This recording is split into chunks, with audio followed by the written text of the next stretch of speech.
Halo sobat semuanya, jumpa lagi bersama saya Tony Kristanto, masih di Bumi Mojopahit Channel. Nah sobat semuanya, hari ini saya bersilaturahmi ke rumahnya Pak Rahmat. Nah di sini kebetulan juga ada Pak Ali Imron. Nah kalau kita ke Pak Rahmat dan juga dengan ada Pak Ali Imron, berarti kita di sini intinya adalah akan belajar kepada beliau. Nah di sini di meja ini sudah ada beberapa dari pusaka-pusaka yang tentunya kalau boleh dibilang itu unik-unik dan juga antik. Kalau boleh dibilang apa ya? Kalau di pasaran itu masih limited edition itu. Nanti sebelum kita akan mereview ini satu persatu, nanti juga kita akan diskusi bersama Pak ya. Siap. Nanti kita akan berdiskusi bersama bagaimana kita kalau boleh dibilang para generasi kita ini agar lebih mencintai dari budaya Tosan Aji nanti seperti apa. Nah untuk itu yuk langsung aja kita akan diskusi bersama.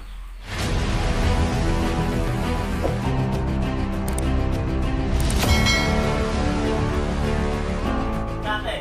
Channel ini kan terkenal santai nih. Nah sobat semuanya, kita sudah berkumpul bersama dan ini formasi lengkap ini kalau boleh dibilang ini. Pak, sebelum saya bertanya-tanya tentang koleksi-koleksi panjenengan ini, kalau yang boleh dibilang, saya boleh bilang ya, ini adalah limited edition. Tapi sebelumnya saya ingin bertanya kepada Pak Rahmat dan juga Pak Ali, menyikapi fenomena yang ini real nyata di masyarakat.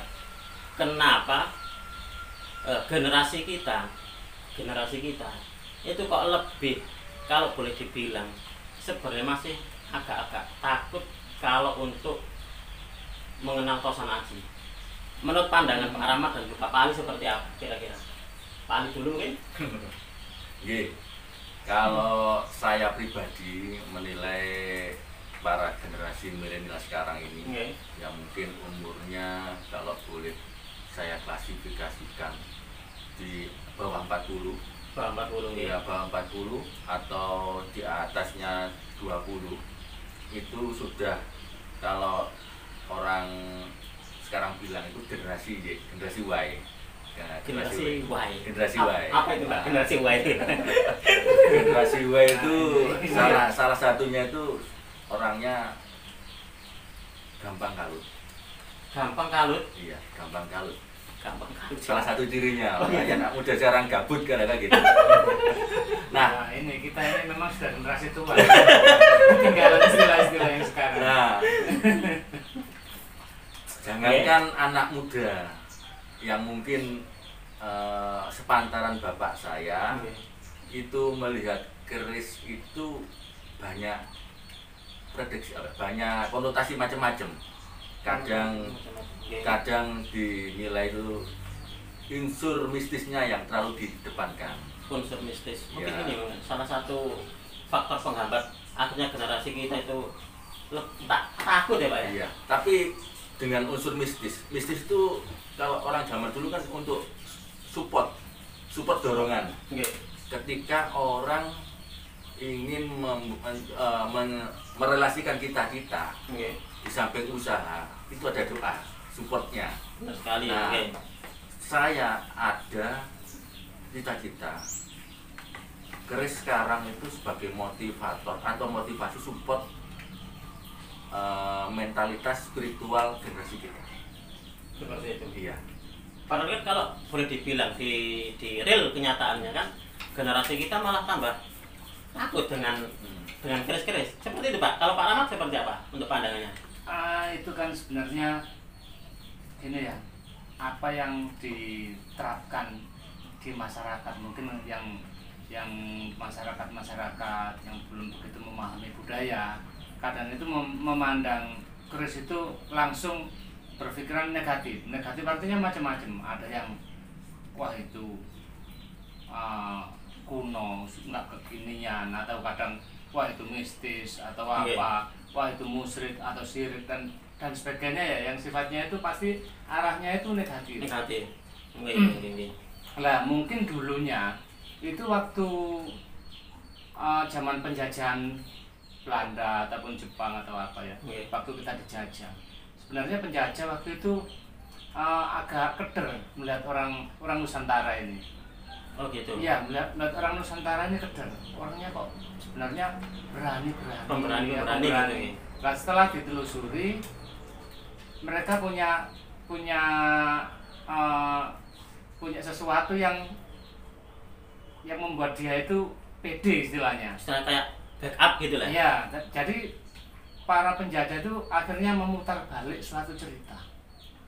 Oh gitu.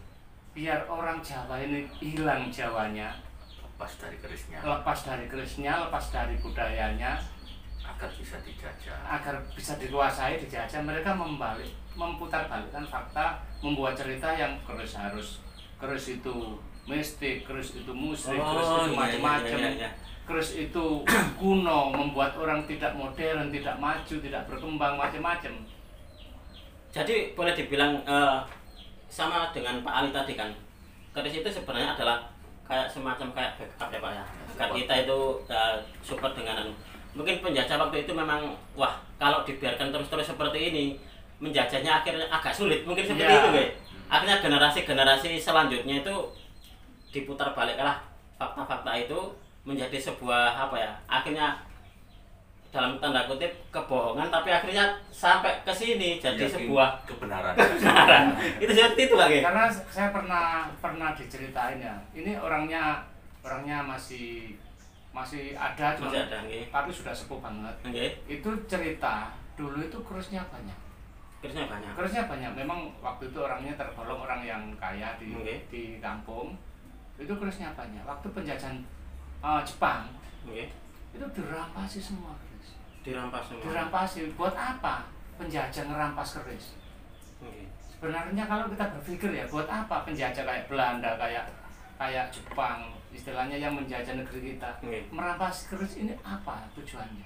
Toh mereka tidak mungkin keris ini dibuat apa-apa, tidak mungkin. Nah, karena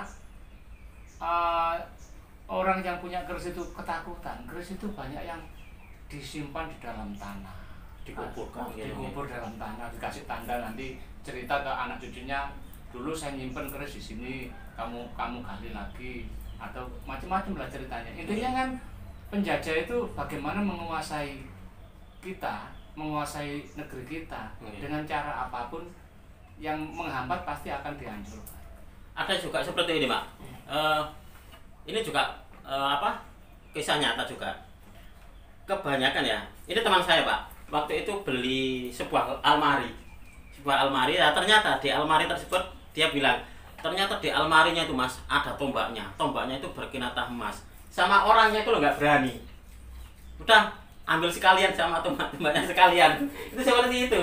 Nah, rezeki nih teman saya, wah rezeki banget ini Mas saya Mas. Dulu mungkin saya ngeluarin keris di kampung itu masih sungkan dulu. Iya. Mengeluarin keris masih sungkan. Iya. Maksudnya mengeluarkan tuh mungkin saya bersih rangka atau membersihkan menjeruk bilahnya. Itu lihat tetangga itu pasti malam dulu ya. Oh gitu. Biar gak kelihatan orang. Mungkin ini memang bibit-bibit apa ya? Dulu gitu. Sekarang sudah enggak. Oh gitu. Enggak. Jadi bener ya kalau gitu. Memiliki tasan aji kalau zaman dulu itu sesuatu yang kalau boleh dibilang itu kalau kita memiliki malah malu gitu malu disembunyikan nggak sekali. Dikira itu kita punya syarat gitu orang dikira punya syarat dalam artian syarat untuk tujuan apalah, tujuan yang nggak benar gitu seperti itu ya mungkin ya. Jadi memang benar ya kalau orang memiliki keris itu pandangannya dari orang lain itu masih masih saru. Kalau saru itu kalau di dalam bahasa Indonesia itu masih tabu itu tadi mungkin ya.